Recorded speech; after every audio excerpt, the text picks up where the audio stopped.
All right, the key mentioned there from Podesta is a number a lot lower than the $3.5 trillion. I don't know what the number is they're looking at. Joe Manchin and then some other Democratic senators have been mentioning something that would be substantially less. Austan Goolsbee here to weigh in, the former Obama Economic Council chair. Austan, good to see you. Yeah, what he seems to be saying is he wants both passed, the infrastructure only package and then this one, but not at the latter, at the $3.5 trillion tag. That it would be a tough sell. Do you agree? I think that is what he's saying. He was delivering the old line that, oatmeal is better than no meal. And he wants both the bills. So he said, well, whatever you got to do, shrink it, change it, move it around to get both bills through, you should do it. I mean, far be it for me to argue about negotiating tactics with John Podesta. I mean, he knows a lot about that. I think what Joe Manchin's willing to do is still a matter of negotiation, and he's talking to the president, and I think they'll be able to sort out something, but I don't know for sure. If we don't get to a vote on Monday for the infrastructure only measure, a lot of people say things blow up from there, that it's next to impossible then to address the more expensive matter that progressives want in the party, and that this could boomerang on Democrats. What do you think? Well, I mean, there are definitely dangers for things like that. The public positions that everyone takes are different from, if forced to, would you vote for this bill if the alternative is you will never get it. And we've seen that over the years in budget negotiations many times. The sides will say, I will never vote for A before B. I will never vote for C at all. But when it comes down to it, if they have to, they will. So I think Nancy Pelosi's playing the cards a little close to the vest, as you would expect. I mean, this is playing out exactly like I don't know if it's an NBA game, where they play back and forth, and then the last 2 minutes they shoot free throws to see how the game's going to turn out.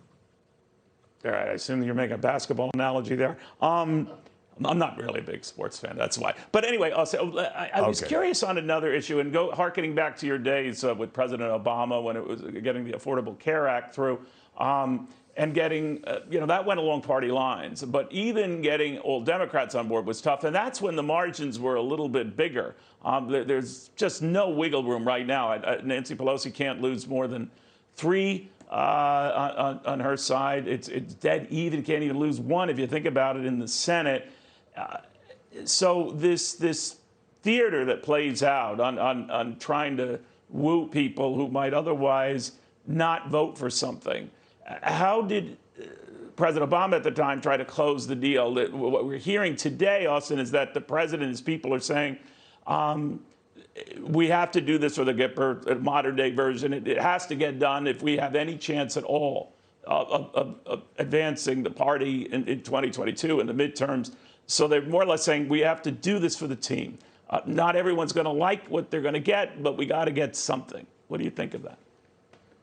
Yeah, and look, that was the argument Podesta's making. It's catastrophic if we can't actually pass these bills, so let's just do it.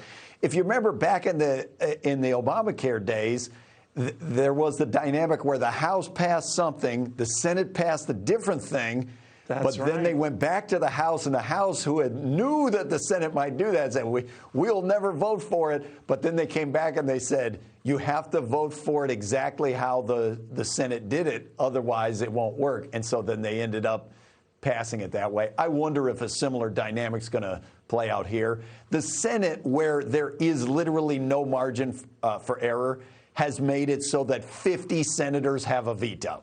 And that's a lot more complicated than even if you have a margin of 3. A margin of 0 is a lot more complicated. All right. Now, the president likes to talk about the strong economy and that, that's been the wind at our back and all. So you could make an argument, could you not, that we don't need something this expensive? I mean, we're going deeper into debt. Obviously, Republicans are fine ones to start lecturing people on that. I get that. But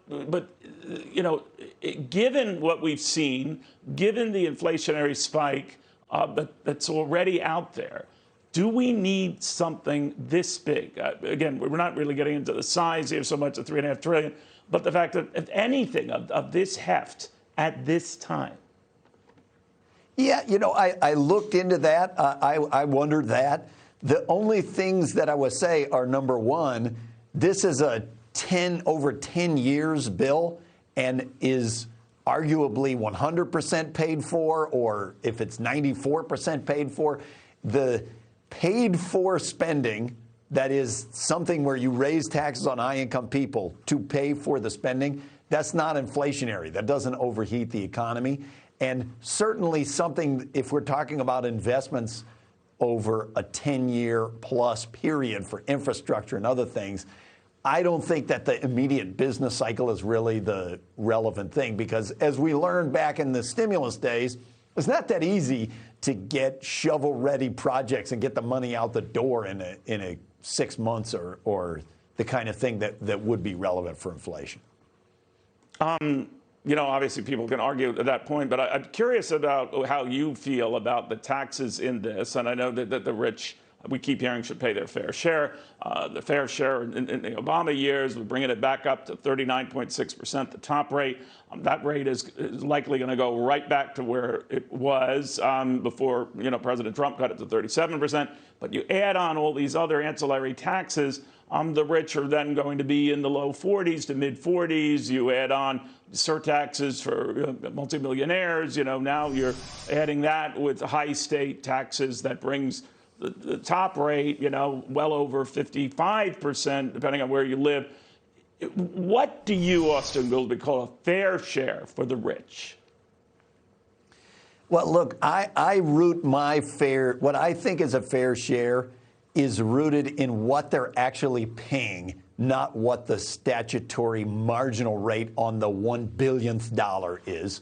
And what we've seen is that since the 2017 tax cut, which was arguably the biggest tax cut for high-income people ever in the history of the United States, they don't pay very much money. There are all sorts of ways that they get capital income that they can pass to kids never having paid taxes on it. No, you're right about that. And for that crowd, I mean, the billionaire crowd, the 400 richest families, it's been 8%. I get that, Austin, but we have to go by the published rates, what they are, no one usually pays at the rate in which they are grouped. But so that's what I'm saying. I think the interpretation of the fair share would be to look at the average tax rate that high-income people are paying, and I think it should be substantially higher than where it is now.